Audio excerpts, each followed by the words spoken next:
आज मैं आपका तारुफ अपनी बड़ी बहन अनीता भारती से करवाती हूँ। बड़ी बहनों का सा स्नेह वो हमेशा मुझे देती रही हैं और मुझ जैसियों को प्रेरणा देती हैं, जूझने की, संघर्ष करने की ताकत देती हैं। वो न केवल शिक्षा जगत से जुड़ी हैं बल्कि साहित्य और समाज में सक्रिय अपनी भूमिका निभाती हैं। हर जन क्रांति, जन आंदोलन और जन चेतना के लिए मुखर रहती है। अनीता भारती को मैं करीब 20 वर्ष से जानती हूँ और सदी के महत्वपूर्ण कवियों की श्रृंखला बन रही हो और अनीता भारती की वो 5 जरूरी कविताएं पढ़ी न जाएं शोधार्थियों, ये हो नहीं सकता। अनीता भारती केवल कवि नहीं, वे कहानीकार हैं, आलोचक हैं और कविता जगत में, शिक्षा जगत में, साहित्य जगत में भी अपना बहुत नाम कमा चुकी हैं। वर्तमान समय में दलित लेखक संघ की अध्यक्ष हैं। इन्होंने दलित स्त्री के प्रश्नों पर लगातार न केवल लेखन किया है बल्कि वे तमाम तरह के मुद्दों में, बहस में, सेमिनार, वेबिनार में सक्रिय रही हैं। इनकी सृजन व उपलब्धियों में अगर आप देखेंगे तो समकालीन नारीवाद और दलित स्त्री का प्रतिरोध इनकी आलोचना पुस्तक है। एक थी कोटे वाली कहानी संग्रह है, एक कदम मेरा भी ये कविता संग्रह है, रुखसाना का घर आप सबकी भी चर्चा का विषय है ये कविता संग्रह।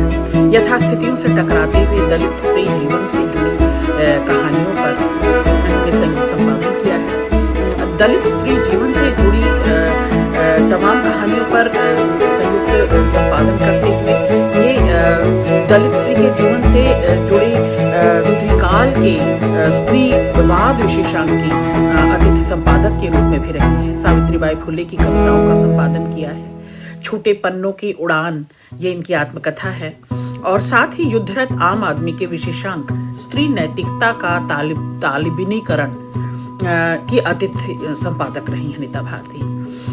इनका पहला कविता संग्रह एक कदम मेरा भी विभिन्न पत्र पत्रिकाओं में इसकी कविताएं प्रकाशित होती रही हैं। इसके अतिरिक्त वे युद्धरत आम आदमी और अपेक्षा के संपादक मंडल में भी चिंतन विशेषांक में विशेष सहयोग करती रही हैं।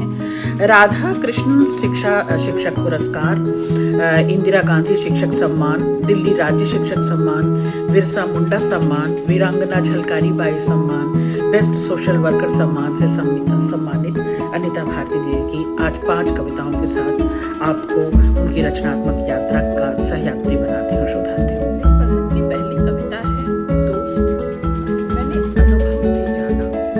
मैंने अनुभव से जाना ज्यादा सरल होना अच्छा नहीं होता, उससे भी ज्यादा सरल होते हुए किसी को बेहद मदद करते हुए और उससे भी ज्यादा सरल होते हुए उसके काम निपटाने का जरिया बन जाना, उसकी तय मंजिल का सुंदर सा मंदिर बन जाना। जब जरिया बदले उसकी महत्वाकांक्षाएं तय सबसे पहले सबसे सरल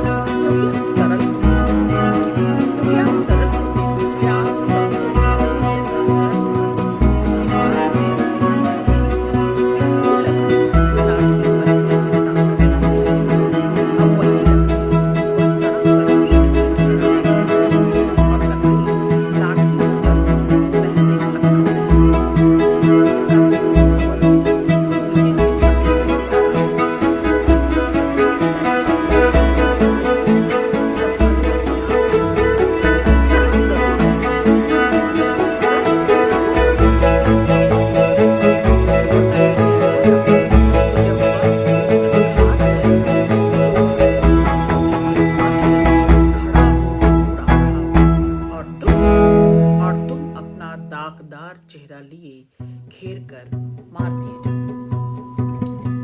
अनीता भारती की एक कविता कई गुटों, कई स्वार्थ समूहों, कई जो अपने अपने निहितार्थ के लिए क्षणिक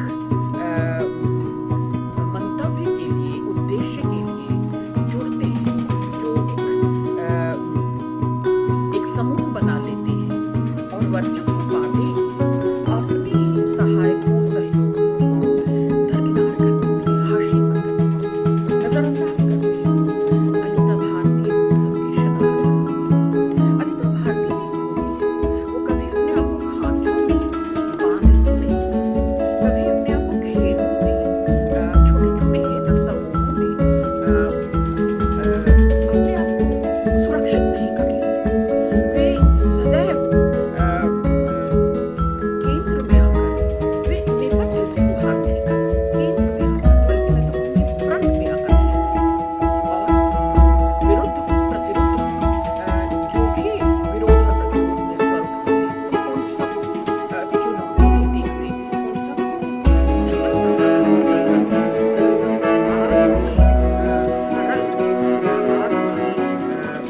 भी पारदर्शी, आज भी समझ में आती है इस जटिल दौर में, जिसको जब लोग इन सबको पार दलों की राजनीति कर रहे हैं, जब गुटों की राजनीति कर रहे हैं, तो अनीता भारती ऐसे समय में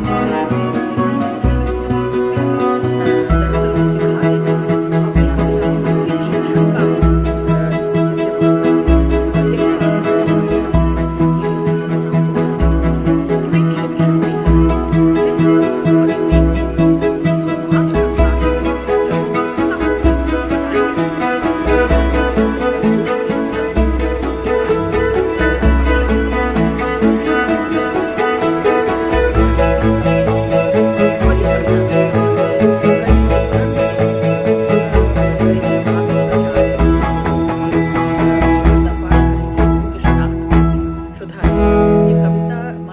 इस मायने में, और इसे जरूर चिन्हित किया जाना चाहिए, इस पर बात होनी चाहिए कि अनीता भारती संघर्षशील जुझारू रहते हुए, एक स्त्री होते हुए समाज के उद्दंड दबंगों को, मूंछ की ताव को, वर्चस्व की राजनीति को ललकारती है।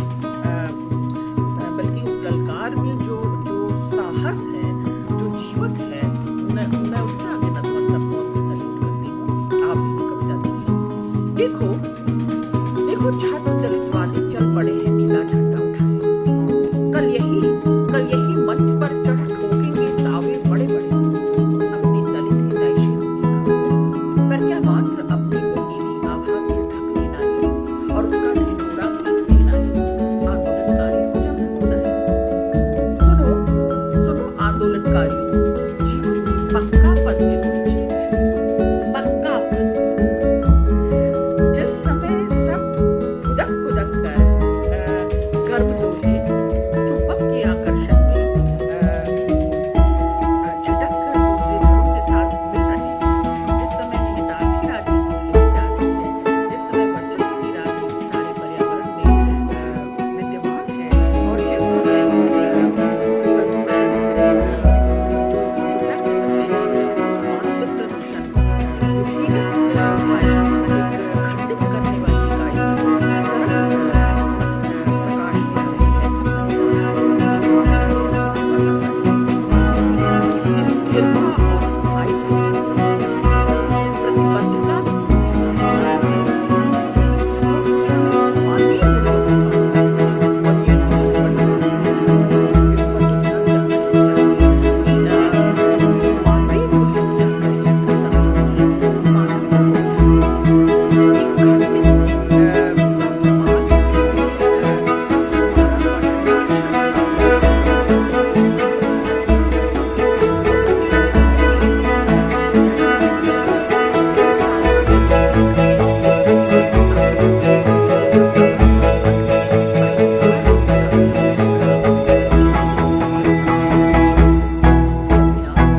समाज किसी खूंटे से, किसी खेमे से, किसी कवच से बांधती नहीं है, और ये बड़ी बात है। घर वापसी कविता, ये विशेष मुझे पसंद है। सुनो, घर वापसी तुम्हारा एक प्रपंच है, हम तो हमेशा से ही बेघर रहे हैं। तुम्हारा प्रपंच पूरा हो, इसके लिए चाहे तुम रंग लो अपने घर की दीवारें नीली नीली, लाल, हरी, संतरी, या फिर सफेद, या फिर किसी बनभावन रंग, पर हमें तो अब खुले आसमान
जोड़ कर सके। कुछ दुख सुख की बातें, कुछ जंगल पहाड़ नदी नाले अपराइयों की बातें, छाया प्रतिछाया बिंब प्रतिबिंब की बातें।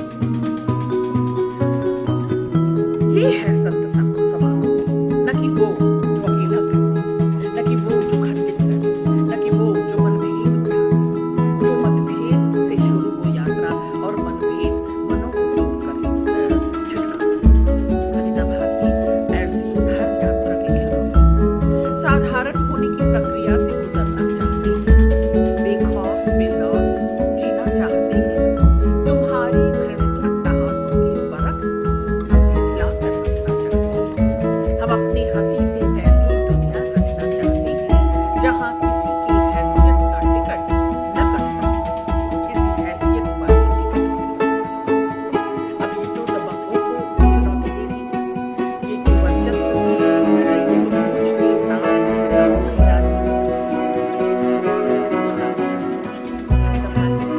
किसी हैसियत वाले टिकट खरीदने पर बस जहाँ हम सब हंसते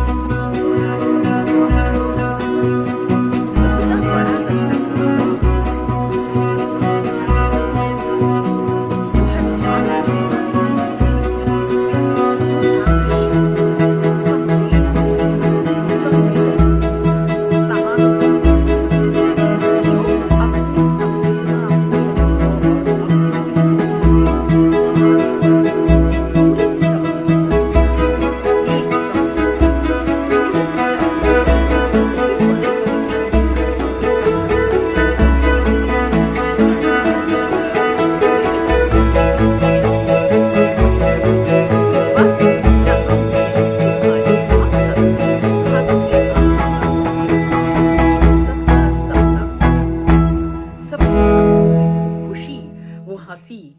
बरकरार हो। जुझारू बनाती हैं उनकी कविताएं, संघर्षशील बनाती हैं उनकी कविताएं, लेकिन सबका मुकाम एक हो, सबकी मंजिल एक हो, सब चाह था एक जगह पाए और सब वहाँ हंसे बोले बतियाएं, सब अपना सुख दुख साझा करें, सिर से सिर मिलाकर वो अपनी अपनी बतकही करें और मिलजुल कर रहें। यह कल्पना, यह कल्पना, यह सपना अनिता भारती जितनी जल्द पूरी हो शुद्धार्थी हम सबकी इसके साथ शुभकामनाएं। आमीन। अगली कविता है अमानवीयता के इस दौर में।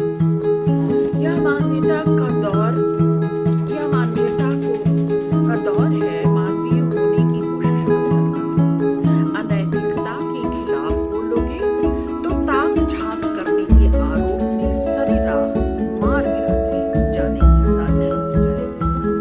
हक न्याय के लिए खड़े होने पर जड़ से नेस्तानाबूद कर दिए जाओगे। क्या अजीब दौर है, क्या अजीब दौर है कि अमानवीयता का दौर खत्म ही नहीं होता। पैसा, प्यार, देह, मद, शक्ति और जनहित का रात दिन चल रहा व्यापार है।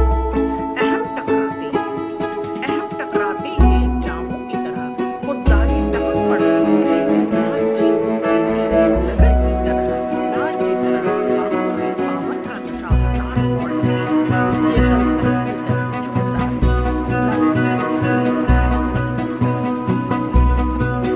नग ढूंढती बाहें तड़पती हैं, सब कुछ उजड़ने रंग चलने तैयार हो। अगर नहीं था तुम्हें मेरा से बुराई नहीं, तुम्हारे मन का जलदार चिल्ला मर चुकी हो, क्या तुम सच में मर चुकी हो? क्या तुम वाकई मर चुकी हो?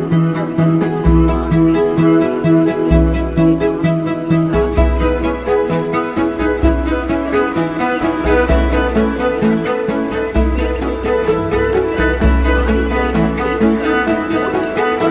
आंसू की